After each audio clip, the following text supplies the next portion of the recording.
তাকে লাগবে না। এখান থেকে জান্নাতে পৌঁছতে আরো 500 বছরের রাস্তা, এত দূরে থাকতেই জান্নাতের ঘ্রাণ আপনার নাকে এসে ধাক্কা দিবে। তারপর ওই নারীরা জান্নাতে ঢুকতে পারবে না। টাইট ফিটিং জামা আছে না নাই? এখন বোরকার মধ্যে অনেক ডিজাইন, ইদানিং এদিকে কিছু ডিজাইন করে পরে, এদিকে করো না, এদিকে করো না, এদিকে করো না, বুঝবা না এই জায়গায় এগুলো করে।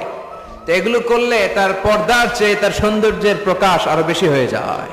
এরপরে বিশ্বনবী নিষেধ করেছেন, ঝাঁঝালো পারফিউম দিয়ে বেরোতে নিষেধ করেছেন। আমার বোনেরা, নিজেদেরকে ক্লিন রাখবেন, পরিচ্ছন্ন